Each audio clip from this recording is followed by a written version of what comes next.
नमस्कार दोस्तों, स्वागत है आपके अपने YouTube चैनल प्रोफिट स्टडी पर। आज 3 नवंबर 2020 है और 3 नवंबर 2020 के करंट अफेयर के इंपॉर्टेंट क्वेश्चन हम इस वीडियो में डिस्कस करेंगे। आज के इस वीडियो की PDF फाइल आप इस वीडियो के डिस्क्रिप्शन लिंक से डाउनलोड कर सकते हैं।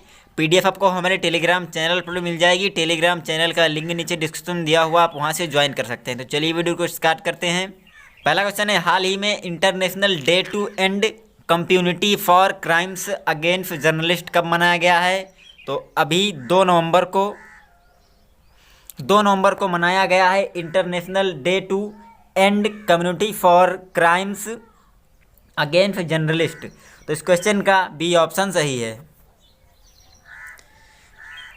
2 नवंबर को international day to end impunity for crime against journalist अर्थात पत्रकारों के खिलाफ अपराधों के लिए दंड मुक्ति समाप्त करने का अंतर्राष्ट्रीय दिवस।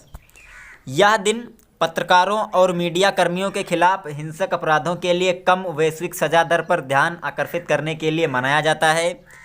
यह दिन संयुक्त राष्ट्र द्वारा मनाया जाता है।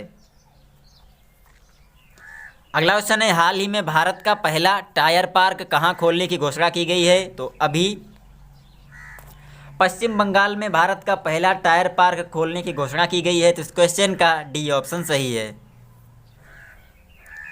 इस पार्क में स्क्रैप और ख़राब हो चुके पुर्जों से बनी कलाकृतियों को प्रदर्शित किया जाएगा और इस टायर पार्क का शुभारंभ पश्चिम बंगाल परिवहन निगम करेगा।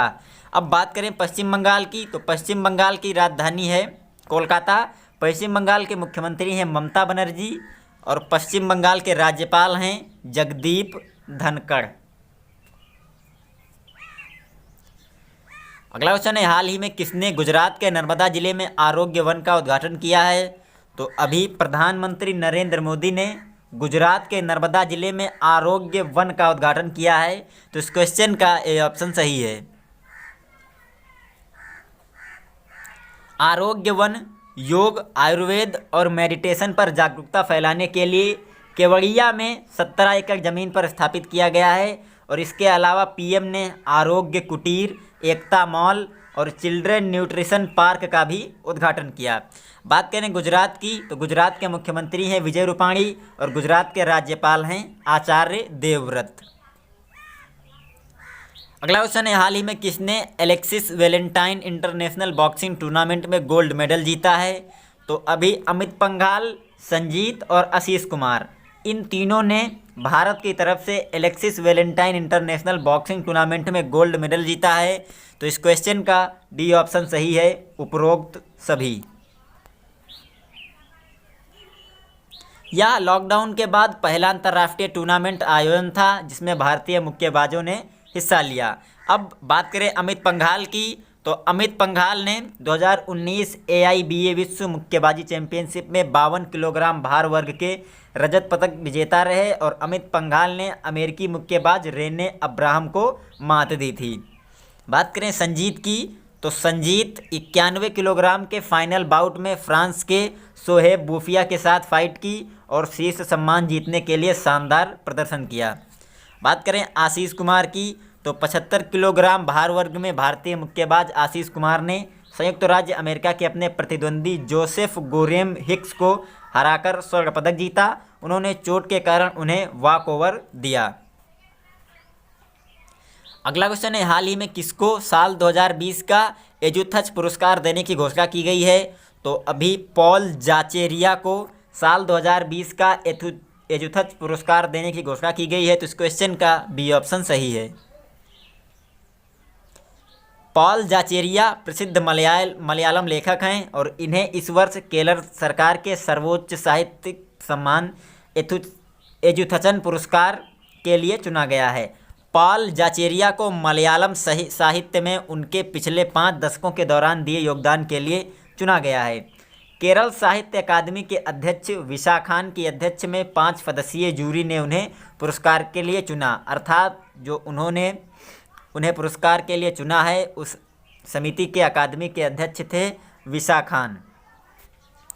केरल साहित्य अकादमी के अध्यक्ष विशा खान की अध्यक्षता में 5 सदस्यीय जूरी ने उन्हें पुरस्कार के लिए चुना और इनके साहित्य अमेरिका, ओरिदद अकरियम और भास्कर पतेलारूम एंटजीविथवुम और उनकी विभिन्न साहित्य रचनाओं में से एक हैं। ये इनकी साहित्यिक रचनाएं हैं।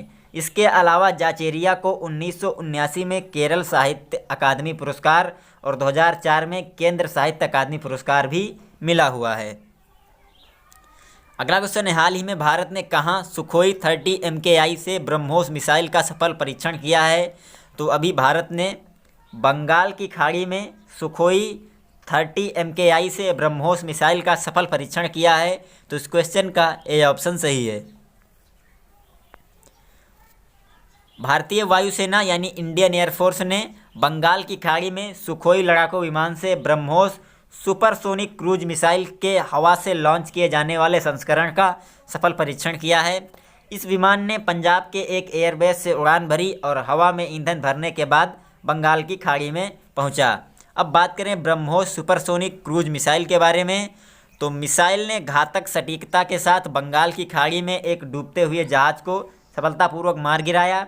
यह परीक्षण सबसे लंबी दूरी की ब्रह्मोस स्ट्राइक थी जो सुखोई 30 MKI प्लेटफॉर्म द्वारा की गई थी। इस मिसाइल को DRDO द्वारा विकसित किया गया था। परमाणु क्षमता वाले ब्रह्मोस के हवा से लॉन्च किए गए संस्करण में सभी मौसम की स्थिति में समुद्र या जमीन पर निशाना लगाने की क्षमता के साथ 300 किलोमीटर की स्ट्राइक रेंज है। अगला क्वेश्चन है, हाल ही में किसने महिला वैज्ञानिकों को सहायता देने के लिए सर्व पावर योजना शुरू की है?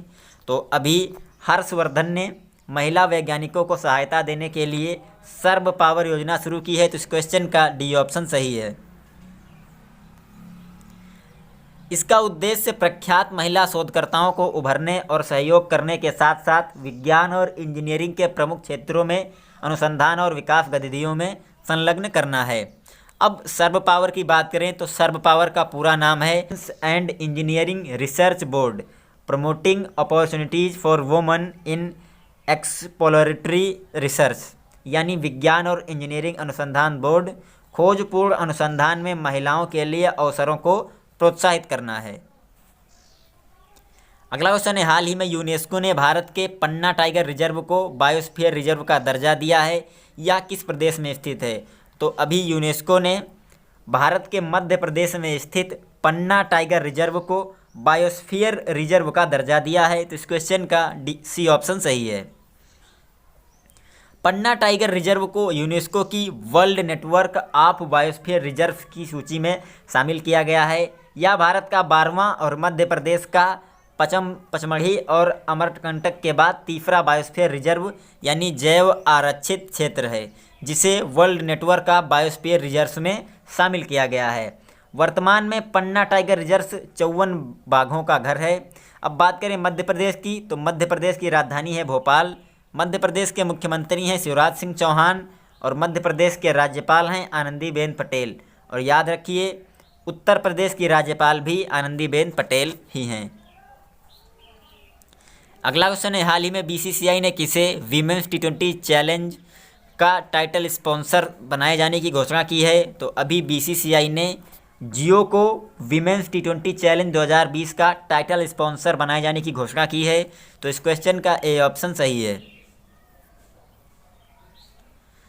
इस साझेदारी में Reliance foundation education and sports for all यानी RFESA भी सहयोग करेगा। यह एक ऐतिहासिक साझेदारी है जिसमें पहली बार किसी प्रायोजक ने BCCI के साथ विशेष रूप से महिलाओं के मैचों के लिए हस्ताक्षर किए हैं। 4 नवंबर से 9 नवंबर तक खेले जाने वाली जियो वीमेन T20 चैलेंज शारजाह में आयोजित की जाएगी और इसमें 3 टीमें वेलोसिटी, सुपरनोवा और ट्रेल ब्लेजर खेलेंगी, जो IPL फाइनल से एक दिन पहले 9 नवंबर को फाइनलिस्ट का फैसला करने के लिए एक दूसरे से भिड़ेंगी। बात करें BCCI की, तो BCCI के अध्यक्ष हैं सौरव गांगुली और BCCI का मुख्यालय स्थित है मुंबई, महाराष्ट्र में। और BCCI की स्थापना हुई थी 1928 में दिसंबर में। लास्ट क्वेश्चन है, हाल ही में विश्व शाकाहारी दिवस कब मनाया गया है? तो अभी 1 नवंबर को विश्व शाकाहारी दिवस मनाया गया है। तो इस क्वेश्चन का सी ऑप्शन सही है। यह दिन मनुष्यों, जानवरों और प्राकृतिक पर्यावरण के लिए शाकाहारी होने के लाभ के बारे में प्रचार प्रसार करने के लिए मनाया जाता है। विश्व शाकाहारी दिवस आमतौर पर शाकाहारी भोजन और शाकाहारी होने के लाभों को बढ़ावा देने का एक अवसर है। तो ये वीडियो यहीं पे ख़त्म होती है। हम उम्मीद करते हैं आपको वीडियो पसंद आई होगी। अगर वीडियो पसंद आई हो तो ज़्यादा फ़ायदा लाइक और शेयर कीजिए। चैनल पर नए हैं तो सब्सक्राइब कर लीजिए। इस चैनल से आपको ज़रूर ही लाभ होगा। Thanks for watching.